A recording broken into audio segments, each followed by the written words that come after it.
नमस्कार, आप देख रहे हैं आज तक। आपके साथ मैं हूं सईद अंसारी। स्वागत है आपका दंगल में। महाराष्ट्र में परमबीर सिंह ने जो जिन्न निकाला, उससे अब तक महाविकास आघाड़ी की सरकार नहीं उबर पाई।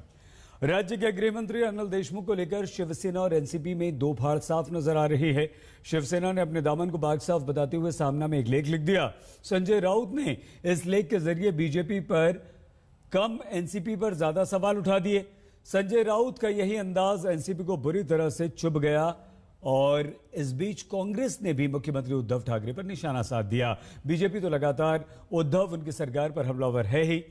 तो इस एपिसोड के बाद बीजेपी ने कहा कि उद्धव सरकार में सब कुछ ठीक ठाक बिल्कुल नहीं है।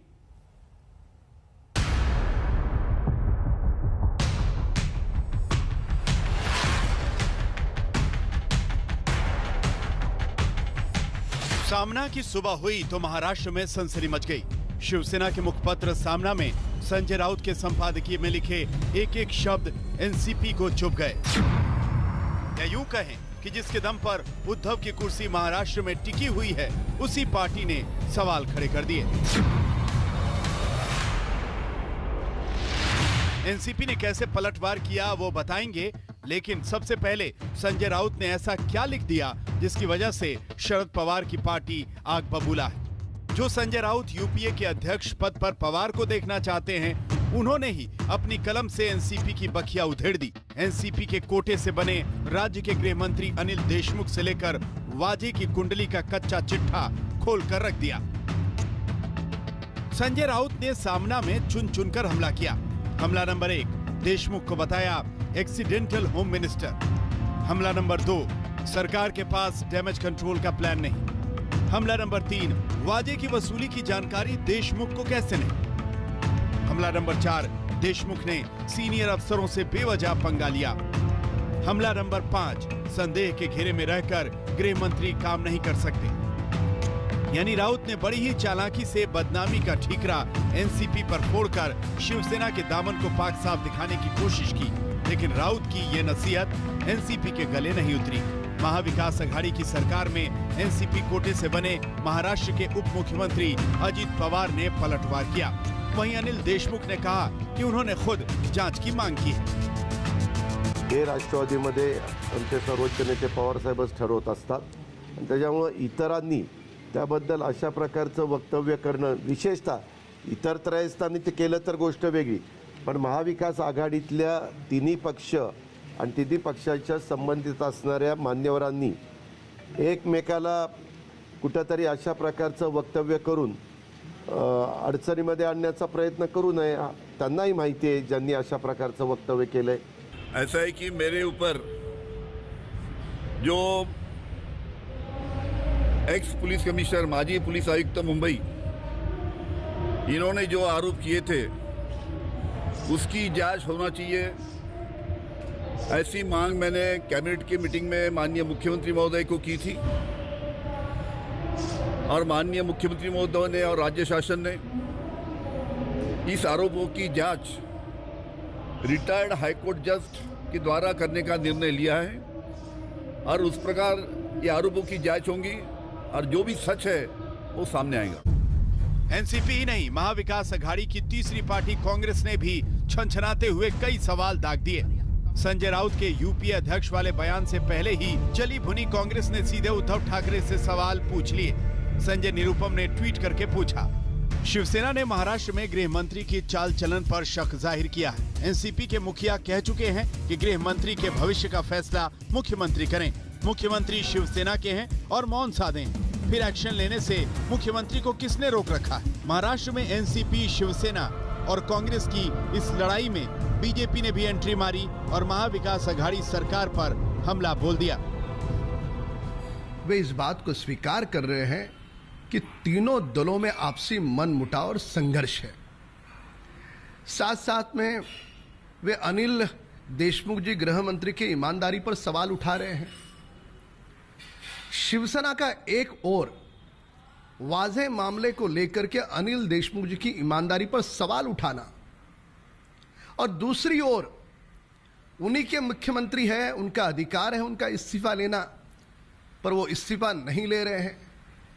ये तो गिरगिट की तरह दोनों तरफ से रंग बदल रहे हैं। सचिन वादे गेट में शिवसेना सामना की नौटंकी देखो। कहते सचिन वादे ये वसूली गृह मंत्री, पुलिस कमिश्नर, अनेक मंत्रियों के लिए करता था। सरकार बदनाम हो चुकी है।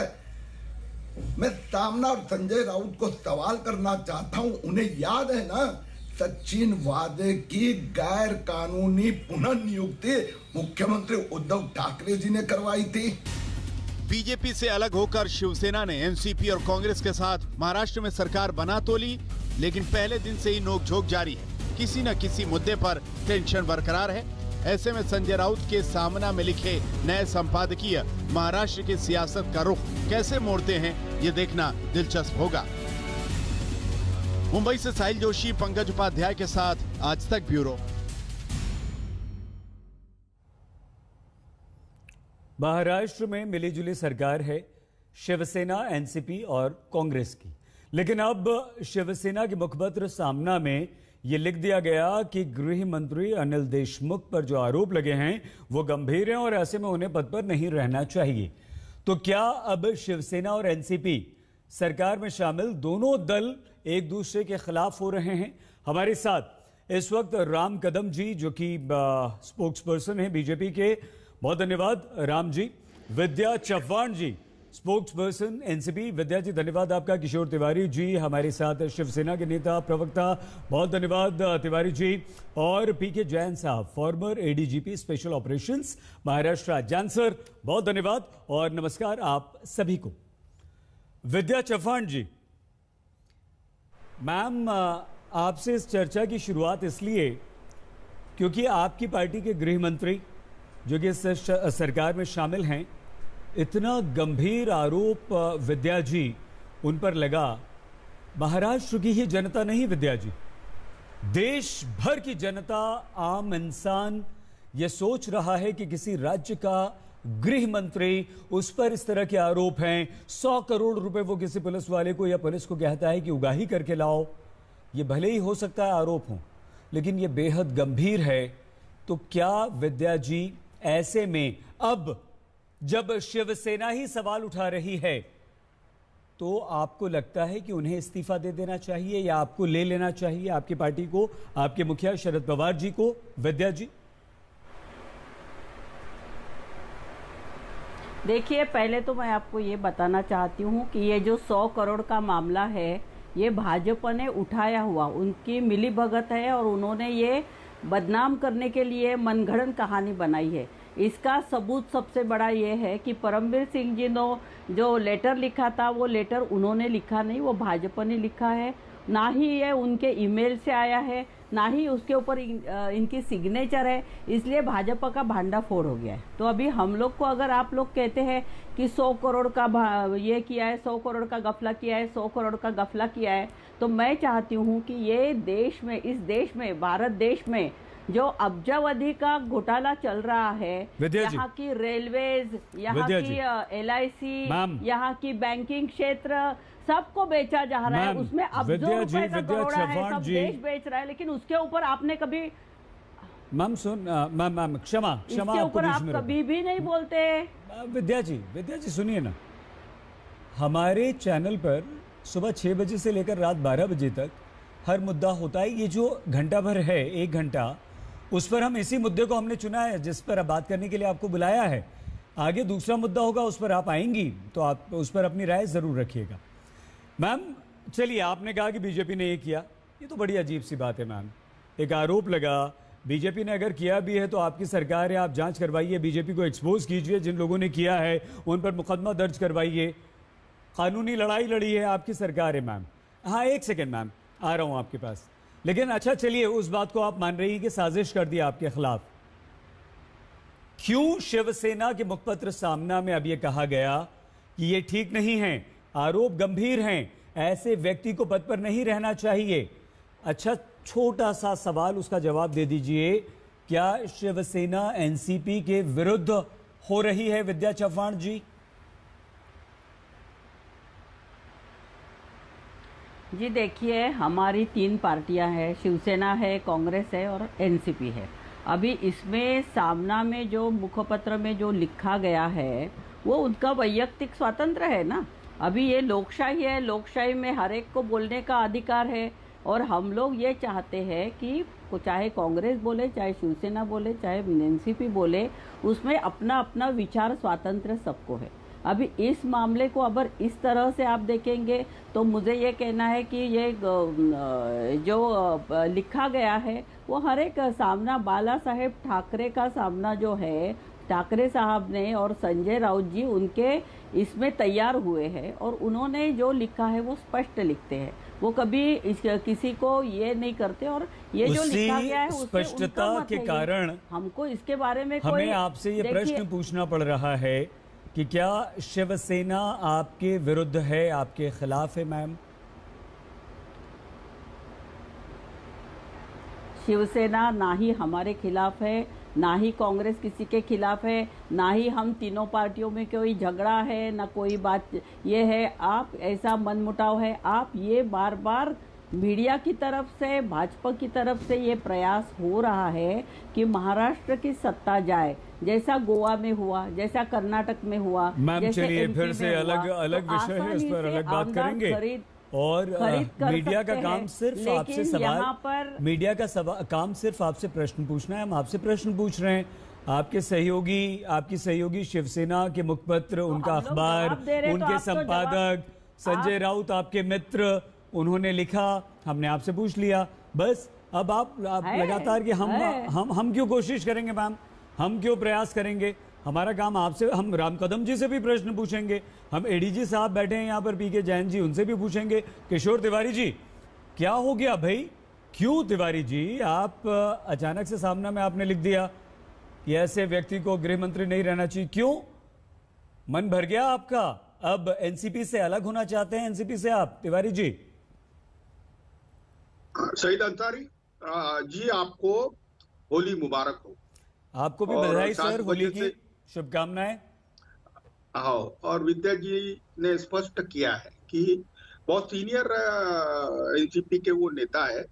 मैं एक बात बता देता हूं, पहले तुम समझ लो कि सामना शिवसेना का मुखपत्र है और संजय राउत उसके संपादक है। और संजय राउत साहब ने ये सरकार बनाने में बहुत परिश्रम लिए और उनका हिस्सा बड़ा है। अब उन्होंने जो कुछ भी लिखा उसको हमने सीरियसली लिया, ये भी मैं क्लियर करता हूं। लेकिन संजय राउत ये सरकार का हिस्सा नहीं है। संजय राउत जी ने अपनी राय रख दी है, ये राय उन्होंने रखी। अभी एक निवृत्त न्यायाधीश इसकी आरोपों की जांच करेंगे जो परमवीर सिंह जी ने रखी। तिवारी जी, क्या संजय राउत जी की ये जो राय है वो सीधे सीधे एनसीपी के खिलाफ है, सीधे सीधे अनिल देशमुख को कटघरे में खड़ा नहीं करती है?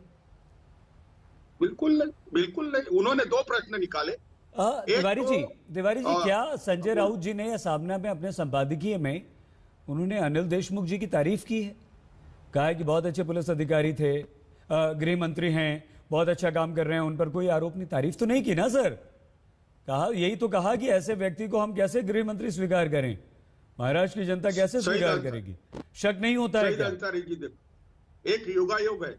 हाँ, ये लेटर लीक हुआ और तुमने मुझको कटघरे में खड़ा किया था। राम कदम और पीके जैन दोनों भी उसी डिबेट में थे और तुमने मुझे बहुत ग्रिल किया था। एक्चुअली ये सब बातें जो है ना, उस वक्त उन्होंने बोला कि सही से डिफेंड करने को लोग आए नहीं, तो अनिल देशमुख को कहीं अकेला तो नहीं गिराया गया।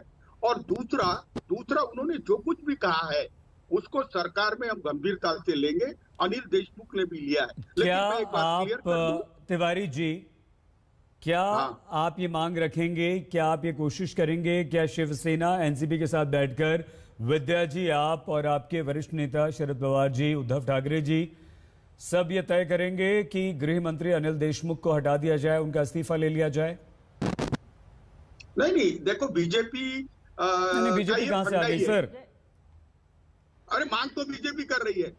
देखो, इसी प्रकार के आरोप जब योगी आदित्यनाथ पे लग गए तो 7 आईपीएस ऑफिसर पे कार्रवाई करने दीजिए ना सर। अरे बीजेपी जो करती है करने दीजिए। आप यहाँ पर शिवसेना, एनसीपी और कांग्रेस की बात कीजिए। नैतिकता भी कोई चीज होती है ना सर। राजनीति में आप एक उदाहरण स्थापित कीजिए, विद्या जी और आप दोनों मिलकर तय कीजिए। आपके पास कमी है क्या लोगों की? आपके पास कमी है क्या नेताओं की? और वैसे भी एक्सीडेंटल होम मिनिस्टर बता रहे हैं आपके संजय राउत जी, तो वो तो कह रहे हैं कि एक्सीडेंटल थे, अजित पवार जी ने मना कर दिया था, एक और आपके नेता ने मना कर दिया था एनसीपी के, इसलिए उन्हें बना दिया गया। नहीं, संजय राउत जी की वो राय है, लेकिन अनिल देशमुख ये चुस्त दुरुस्त नेता है, पिछले 30 साल से मिनिस्टर रहे हुए हैं और उनपे एक भी दाग लगा नहीं है। मैं अभी बता रहा हूँ, ये छोटा दाग है सर, न्यायाधीश 100 करोड़ रुपए का दाग नहीं है सर तिवारी जी। अरे यही तो पहली बार आया है, तो अब रिटायर्ड जज इंक्वायरी कर लेंगे, इंक्वायरी करने पे एक पैसे का भी सबूत मिलता है। तो क्या वो तो क्या तिवारी जी, ये विद्या जी और तिवारी जी आप दोनों से सवाल, क्या ये बहुत अच्छी आदर्श राजनीति नहीं होगी? एक उदाहरण आप देश के सामने नहीं रखेंगे कि हम इस्तीफा ले लेते हैं, अगर निर्दोष सिद्ध होते हैं तो तुरंत फिर से अनिल देशमुख महाराष्ट्र के गृह मंत्री बना दिए जाएंगे? मैं बताऊं या ये विद्या जी बोलेंगे? पहले विद्या जी बोल रहे हैं, फिर आप बोलिए सर। देखिए, मैं आपको ये बताना चाहती हूँ कि ये जो 100 करोड़ का मामला है, ये भाजपा की मनगढ़ंत कहानी उन्होंने लगाया हुआ है। प्रश्न ये नहीं था, ये सच है, मैम प्रश्न ये नहीं था, क्षमा विद्या जी, क्षमा, कोर्ट में साबित होगा। विद्या जी वही कह रहे हैं। विद्या जी प्रश्न ये है, अगर कोर्ट में, अगर न्यायालय में निर्दोष सिद्ध होते हैं आपके गृह मंत्री अनिल देशमुख जी, आपके नेता, आपके साथी, आप उन्हें तुरंत दोबारा गृह मंत्री बना दीजिए।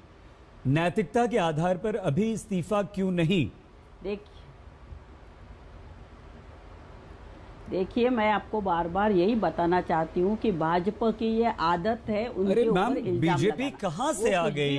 कुछ भी करके महाराष्ट्र की भाजपा कहाँ से आई मैम? अरे बीजेपी, ये 100 करोड़ का मामला किसने उठाया? तो मैम ठीक है ना, 100 करोड़ का मामला किसने उठाया? हमने उठाया क्या? अरे तो ठीक है, आरोप लगाया, 100 करोड़ का मामला उठाया तो दीजिए ना जवाब। मैं याद दिलाना चाहती हूँ कि देवेंद्र फडणवीस जी जब सीएम थे तब 18 मंत्रियों के ऊपर भ्रष्टाचार के करने दीजिए ना मैम, इसको सबको बीजेपी का मामला है, हमारे देश की जनता तय कर लेगी कौन नैतिक है कौन नहीं है। अरे महाराष्ट्र का मामला है, बीजेपी का कैसा मामला है?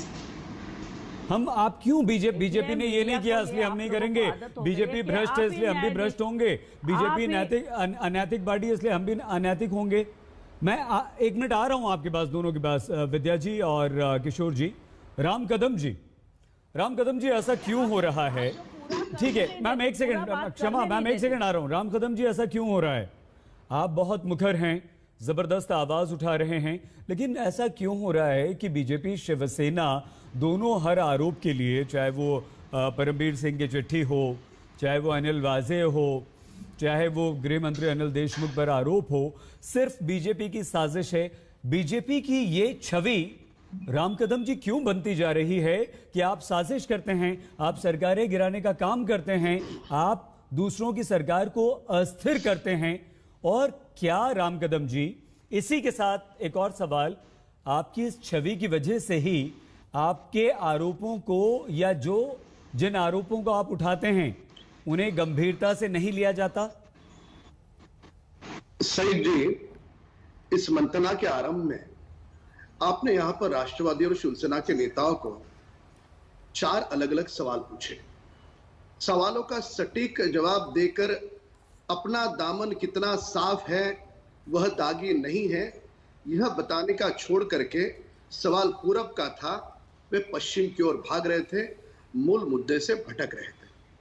अब मैं मूल बात हम बता दें यहां पर कि अलग अलग बिंदुओं की कड़ी को जोड़ने के बाद जो श्रृंखला बनती है, वह श्रृंखला, मैं सटीक जवाब पर आ रहा हूं। राम जी वे बोलते ना, हमने विद्या जी और तिवारी जी को भी इसीलिए रोका, हमने कहा कि दूसरे मुद्दे अपन बात कर सकते हैं। मैंने आपकी बात सुनी, ठीक है। आप सईद जी, मैं प्रश्न को जिस प्रकार से दोनों नेताओं ने भटकाया, मैं बिल्कुल भटकाऊंगा नहीं, आप ही की बात पर आ रहा हूं कि 16 फरवरी को 5:33 एसीपी मुंबई पुलिस का पुलिस काम करती है, ये तीनों दलों के नेताओं के नेतृत्व में। अब वो एसीपी पाटिल किस प्रकार से परमवीर सिंह को कहते हैं और उन बातों में क्रोनोलॉजी बता रहे हैं आप। राम जी पता है आप अभी आज सुबह से आपकी बाइट हम चला रहे हैं, सुबह से आपका बयान हम दिखा रहे हैं आज तक पर, ये आप क्रोनोलॉजी बता रहे हैं पुरानी। हमारा प्रश्न बहुत सीधा सा था, आपके आरोपों को गंभीरता से क्यों नहीं लिया जाता? बीजेपी पर सरकारों को अस्थिर करने और साजिश करने के आरोप क्यों लगते हैं, ये हमने पूछा। राम जी सईद जी, हवा के बोल नहीं है हमारे। अध्ययन के साथ 6.3 GB की पूरी तरह से वहां पे हमने डेटा वहां पे रखा है, सारे कागजात दिए, सारे सबूत दिए हैं। ये किसी जासूस ने नहीं, हमारे विपक्ष के नेता ने अध्ययन के साथ सबूत रखने के बाद भी ये महाराष्ट्र की सरकार कुछ लोगों को बचाना चाहती है। अब आपने पूछा कि देशमुख जी इस्तीफा क्यों नहीं देते।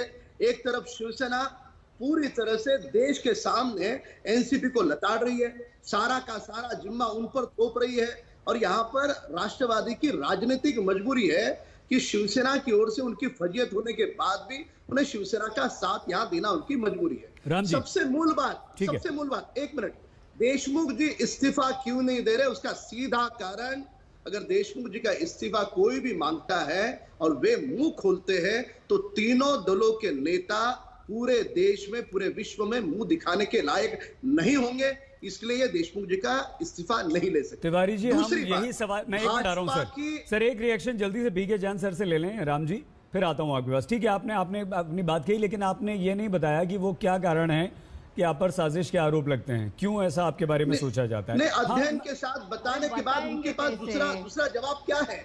अध्ययन के साथ जब हम आरोप करते हैं और वो सारे आरोप पूरा देश स्वीकार करता है, पर ये 3 दल स्वीकार नहीं करते, उसके बाद हमारी दहशत नहीं होगी अच्छे मायने में। इनको रात को नींद नहीं आती, रात को भी इनको भाजपा के सपने आते हैं।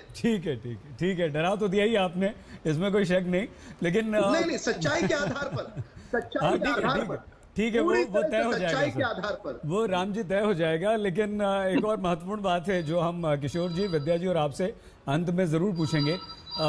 जैन सर आप हमें ये बताइए कि ये जो आरोप लगे हैं, क्या इन आरोपों में कोई सच्चाई हो सकती है, और क्या पुलिस पर इस कदर इतना ज्यादा सर दबाव होता है कि एक होम मिनिस्टर या कोई भी मिनिस्टर पुलिस के एक ऑफिसर को बुलाकर इस तरह से इन्फ्लुएंस कर सके, और वो ऑफिसर जो होता है या पुलिस कमिश्नर जो होता है वो इतना मजबूर होता है बेचारा कि उसे उसकी बात माननी पड़ती है? सर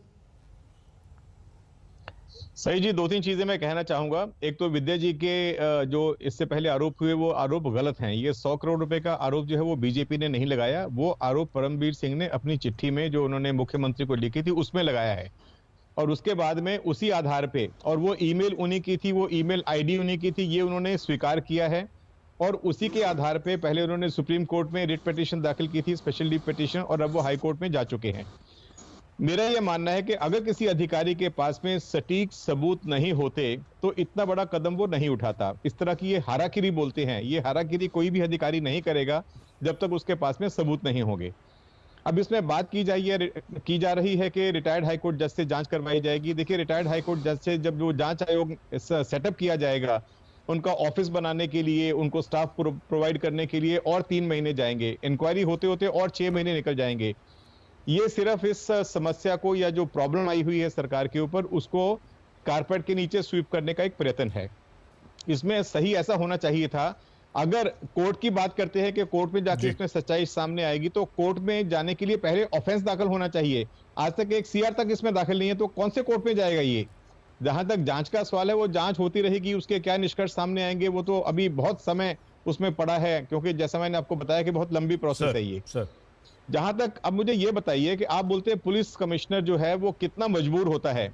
एक पुलिस कमिश्नर को उसके पद से 1 दिन में हटा दिया गया। 2 दिन पहले उनकी प्रशंसा की जा रही थी कि वो बहुत अच्छा काम कर रहे हैं, पुलिस ने ठीक काम किया है, मुख्यमंत्री भी उनके पीछे खड़े थे, गृह मंत्री भी उनके पीछे खड़े थे, लेकिन 2 दिन के बाद में उनको बदल दिया गया। सुन लीजिए, 2 दिन के बाद में बदल दिया गया, वही लॉजिक जो है। नहीं सर, लेकिन जैन सर ये सवाल भी तो उठा ना कि आप जब तक मुंबई पुलिस कमिश्नर थे तब तक आपने कुछ नहीं कहा।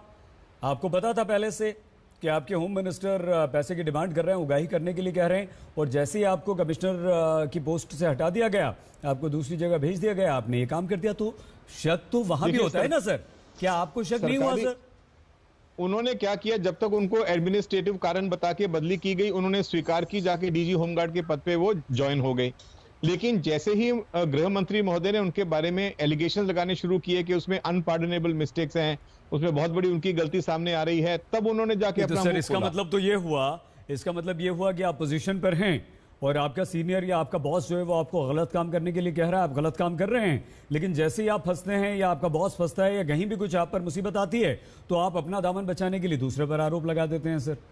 लेकिन परमबीर सिंह के ऊपर कोई उस समय तक आरोप नहीं लगाया गया लेकिन था। परमबीर सिंह को ये तो पता था ना सर, वो पहले अगर पहले से उगाई हो रही थी, ऐसा तो नहीं था कि एक दिन पहले होम मिनिस्टर ने उनसे कहा, उनको पता चला और दूसरे दिन उन्हें हटा दिया गया और तीसरे दिन उन्होंने ये बात मीडिया के सामने या चिट्ठी लिख दी सीएम साहब को। सही जी, इसका सिर्फ इतना ही जवाब मेरे पास में है कि उनका बोलना है कि मैंने ये चीज मुख्यमंत्री महोदय को बताई, उप मुख्यमंत्री महोदय को बताई। सर टाइमिंग पर सवाल है ना सर, जब हटाया गया तब बताया आपने ना, हटाए जाने के बाद नहीं, हटाए जाने के पहले बताई। और वो बात जो थी वो उन्होंने सबको लिखित में नहीं भेजी उन्होंने, लेकिन उनको सबको ओरली बताई। और आज तक भी मुख्यमंत्री महोदय ने इस चीज को नकारा नहीं है कि उनको बताया नहीं गया। ठीक है, शरद पवार जी ने ये बोला है कि मेरे को बताया गया, मेरे से बात हुई, लेकिन मैंने सोचा कि क्योंकि इनकी बदली होने वाली है इसलिए इस तरह की बात। ठीक है सर, हमें एक छोटे से ब्रेक के लिए रुकना है, इसलिए आपको रोक रहे हैं। तिवारी जी कुछ कहना चाह रहे हैं, राम कदम जी मुस्कुरा रहे हैं। विद्या जी, हम जब लौट कर आएंगे तो आप लोगों से ये सवाल जरूर पूछेंगे कि क्या अब शिवसेना एनसीपी के बीच में कोई दरार है, क्या अब आपके रिश्ते उतने मधुर नहीं रहे, और क्या राम कदम जी बीजेपी इसे इस आपदा में, शिवसेना और एनसीपी की आपदा में आप एक अवसर के रूप में देख रहे हैं? क्या फिर से आप महाराष्ट्र में सरकार बना सकते हैं शिवसेना के साथ मिलकर? देखते रहिए आज तक। सरकार चला रहे महाराष्ट्र में शिवसेना और एनसीपी आमने सामने हैं। शिवसेना के मुखपत्र सामना में गृह मंत्री अनिल देशमुख पर सवाल उठा दिए गए। बीजेपी प्रवक्ता नेता राम कदम जी इस वक्त हमारे साथ हैं, विद्या जी और किशोर तिवारी जी के साथ पीके जैन साहब भी हमारे साथ। राम जी, आपको लगता है कि यह बेहद गंभीर मामला था, पूरा देश हिल गया था, महाराष्ट्र की जनता ही क्यों, कि गृह मंत्री पर इतना बड़ा आरोप लगा? एक राजनीतिक दल होने के नाते आपने इस मुद्दे को जोर शोर से उठाया, सबसे आगे आप रहे, लेकिन कुछ हुआ गया नहीं। गृह मंत्री अनिल देशमुख गृह मंत्री बने रहे, बीजेपी अलग थलग पड़ गई, शिवसेना एनसीपी दोनों ने ठान लिया, शरद पवार ने भी कह दिया कि अनिल देशमुख के इस्तीफे का सवाल ही नहीं उठता। विद्या जी कह रही हैं हम जांच करवा लेंगे, आप निश्चिंत रहिए। तो बीजेपी पिछड़ गई, क्या करेंगे अब आप? देखिएगा, आजाद भारत के इतिहास में इतना घिनौना दुष्कर्म इसके पूर्व इतिहास में कभी नहीं हुआ। कोई पुलिस वाला स्वयं बम रखे और गृह मंत्री 100 करोड़ के आसपास की उगाही मांगे, यह देश के किसी प्रदेश में इसके पूर्व नहीं हुआ। सवाल यह था कि नैतिकता के आधार पर तीनों दल मिलके जिम्मेदार मंत्रियों की नार्को टेस्ट कराते और अपना दामन पूरी तरह से साफ है इसका परिचय देश को देते, पर कतई इन्होंने ये नहीं किया, साहस इनमें नहीं है। इसका कारण है कि इनके हाथ उसमें फंसे हुए हैं, सारी की सारी मिली भगत ये तीनों दलों की है। अब आप क्या करेंगे राम जी? देखिए, भारतीय जनता पार्टी को हमें दायित्व मिला है विपक्ष का दायित्व हम पूरी तरह से निभाएंगे, पूरी तरह से हम हमारा दायित्व का निर्वहन करेंगे। हमने अब तक सारे सबूत रखे हैं और इनका दागी चेहरा देश और दुनिया ने देखा है।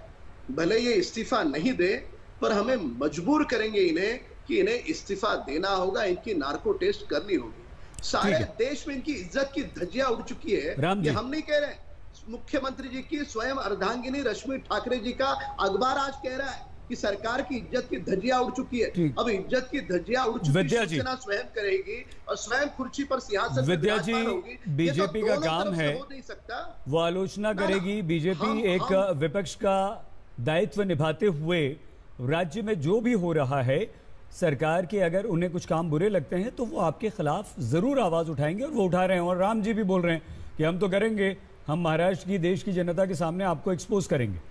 लेकिन जिस तरह से पीके जैन सर ने कहा, विद्या जी, देखिए कि भैया लंबी चौड़ी प्रक्रिया है, जो आप सिटिंग जज से जांच की मांग कर रही हैं या करवाने की बात कर रही हैं, अरे सरकार आपकी है, तुरंत जांच करवाइए, तुरंत तेजी लाइए, कुछ कीजिए, महाराष्ट्र की देश की जनता को ये संदेश दीजिए कि हम बहुत गंभीर हैं, हम नहीं बचाना चाहते अपने गृह मंत्री को, हम अपनी सरकार पे कोई दाग लगाने देना नहीं चाहते। इसके लिए विद्या जी आप क्या करेंगे और आपने क्या किया अभी तक? देखिए, मैं अगर बोलती हूँ तो आप मुझे बीच में मत काटिए, पहले तो मुझे बात पूरी करने दीजिए जी। अभी महाराष्ट्र की जो एक पुलिस ऑफिसर है मीरा बोरवणकर जी, जो सीपी थी पुणे की, उन्होंने भी कहा है कि इस तरह से एक पुलिस का ऑफिसर, नीचे वाला ऑफिसर किसी को 100 करोड़ उगवाई नहीं कर सकता, ये उन्होंने भी कहा है। और मैं अभी आपका ध्यान दो तरफ देना चाहती हूँ कि ये मामला सब कैसा शुरू हुआ। ये जो है दुष्कर्म बोल रहे हैं, षड्यंत्र बोल रहे हैं, ये सब भाजपा का षड्यंत्र और मिली भगत है। कैसा है ये मुझे बोलने दीजिए। अभी जो इसका जिलेटिन की कांडिया की गाड़ी मिली थी वो मुकेश अंबानी जी के घर के यहाँ मिली थी। अभी इसमें ये कहा जा रहा है कि वहाँ पर उन्होंने अपने बिल्डिंग के ऊपर एक हेलीकॉप्टर का हेलीपैड बनाया है, जिसकी परमिशन उन्होंने 2007 से मांग रहे हैं, लेकिन उनको नहीं मिल रही है। तो इसका एक षड्यंत्र का भाग ये भी हो सकता है कि उनको हेलीपैड की परमिशन चाहिए। दूसरा षड्यंत्र का ये है कि जब अर्नब गोस्वामी को, अन्वय नाइक और उनकी माँ की हत्या हुई, उनकी आत्महत्या हुई, उसके नोट में बीच में मत बोलिए, इसके नोट में, उनके आत्महत्या के नोट में अर्नब गोस्वामी का नाम लिखा था। ठीक है विद्या जी, आपने दो पॉइंट अपने यहाँ पर रख दिए। राम जी मैं आपके पास आ रहा हूँ, तुरंत आ रहा हूँ। विद्या जी देखिए, आपकी पूरी बात सुनिए, आपको कहीं भी बीच में नहीं रोका। विद्या जी एक सेकंड, विद्या जी प्लीज, विद्या जी आपको कहीं नहीं रोका, आपने अपनी पूरी बात की। ठीक है, ये बात आप कह रहे हैं। देखिए जैन सर ने ये कहा था, कि परमबीर सिंह ने, सुनिए तो विद्या जी एक मिनट सुनिए तो, जैन जी ने ये कहा था कि परमबीर सिंह ने वर्बली जाकर उद्धव ठाकरे को बता दिया था गृह मंत्री की बात, और उद्धव ठाकरे ने भी उस पर कुछ नहीं कहा। वर्बली बात अलग होती है, आप कह रही हैं, आपकी बात मान लेते हैं। आप एक राजनीतिज्ञ हैं विद्या जी, आपको हमें जवाब नहीं देना है, आपको किसी पत्रकार को और किसी नेता को जवाब नहीं देना है, आपको महाराष्ट्र की जनता को जवाब देना है, क्योंकि उनके जनाधार के बलबूते आप आज सरकार में हैं, आपकी पार्टी सरकार में शामिल है, आपके गृह मंत्री पर, आपके साथी नेता पर इतना बड़ा आरोप है। कोई जांच करवाइए, कोई ऐसी जांच करवाइए जिस पर सबको भरोसा हो, वो न्यायिक जांच हो, प्रशासनिक जांच हो, आपकी सरकार की तरफ से जांच हो। कार्रवाई आप कुछ नहीं करती हैं, सिर्फ जुबानी बातें करती हैं। विद्या जी इससे बात नहीं बनेगी ना। तिवारी जी अब आपको लगता है कि आप बचाने की कोशिश कर रहे हैं और कहीं ना कहीं इसका महाराष्ट्र की जनता पर बुरा असर पड़ेगा, आपकी सरकार की छवि को नुकसान पहुंचेगा, अगले चुनाव में कहीं आप लोगों को नुकसान ना हो जाए। देश की जनता हमारी कुछ भूलती नहीं है सर। देखिए, ये पत्र जब आया था तो 1 घंटे के बाद भी मैंने बोला था कि मेरे मुख्यमंत्री इस पर शरद पवार जी से चर्चा करके विवेक के आधार पे लेंगे। अभी हमारे पास ऐसे तथ्य मिले हैं कि जब परमबीर जी को हटाया गया, उसके बाद उनकी अमित शाह जी से बात हुई और देवेंद्र जी दिल्ली जाते हैं। उसके बाद ये पत्र ड्राफ्ट होता है और ये पत्र पहले 3:30 बजे मीडिया को मिलता है और 4 बजे राज्यपाल के ऑफिस से रिलीज को होता है। मेरे को बात करने दो। क्या है कि अगर परमबीर के ऊपर सचिन वाजे ने जो कृत्य किया है उसमें शामिल होने के आरोप नहीं होते और वो पुलिस कमिश्नर रहते हुए ये उगाई का आरोप वो मनते तो बात अलग थी। जब वो ही कटघरे में खड़े हुए तो पीके जैन साहब, इनको क्या नैतिकता बची है? जब ये कुर्सी पे बैठे थे, जब ये वाजे को रिस्टोर करा के डायरेक्ट रिपोर्टिंग कराते थे, तब तो कुछ नहीं बोले।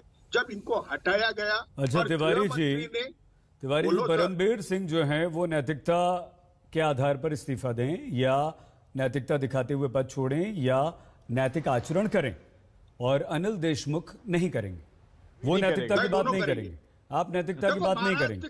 ठीक है, एक सेकंड तिवारी जी मैं आता हूं आपके पास, एक मिनट। जैन सर का एक कमेंट ले लेता हूं। हाँ, तीनों के पास आते हैं। बोला ना सर, कितना बोलेंगे आप?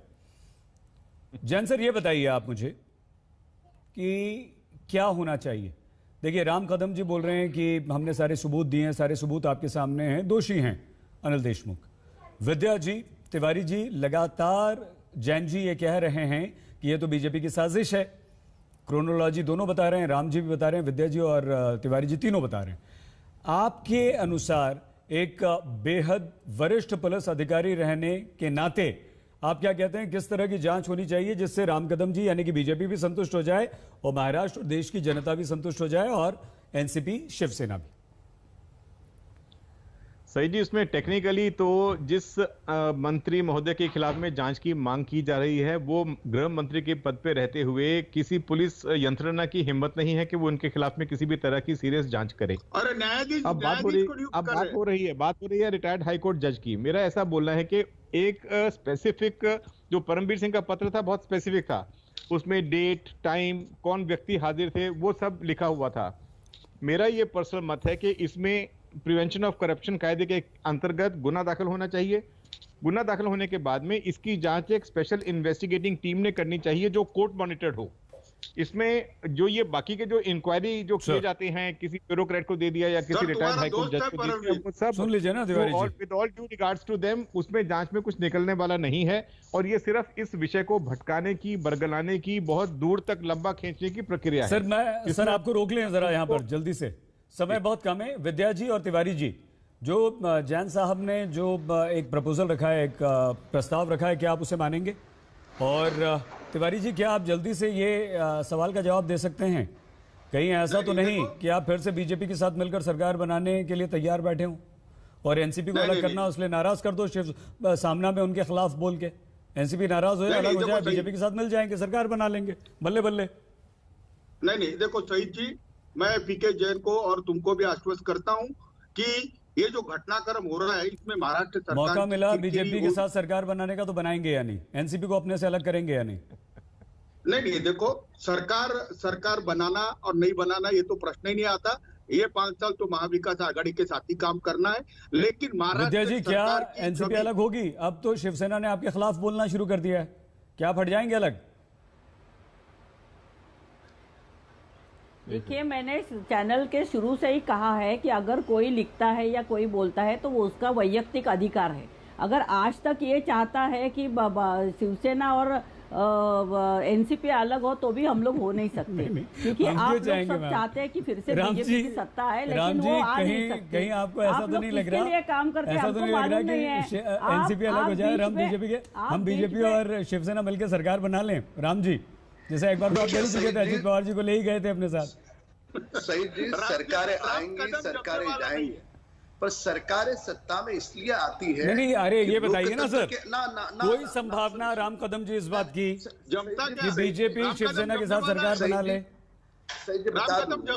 सरकारें आएंगी, सरकारें जाएंगी, अरे वो तो लोकतंत्र के पायदान पर जो अंतिम गरीब व्यक्ति है उसका उत्थान कब होगा, ये विषय करोड़ों। बहुत धन्यवाद आप चारों का, राम जी, विद्या जी, तिवारी जी और पीके जैन साहब, बहुत बहुत धन्यवाद आपका इस चर्चा में शामिल होने के लिए। लेकिन महाराष्ट्र में अब शिवसेना ने अपनी ही सरकार में शामिल एनसीपी के मंत्री, अपने ही गृह मंत्री के खिलाफ आवाज उठाई है। देखते रहिए आज। महाराष्ट्र के गृह मंत्री अनिल देशमुख काफी मुसीबत में हैं। मुंबई पुलिस के पूर्व कमिश्नर ने उन पर गंभीर आरोप लगाए उगाही के आदेश देने के, और अब शिवसेना के मुखपत्र सामना ने भी उन पर सवाल खड़े कर दिए हैं।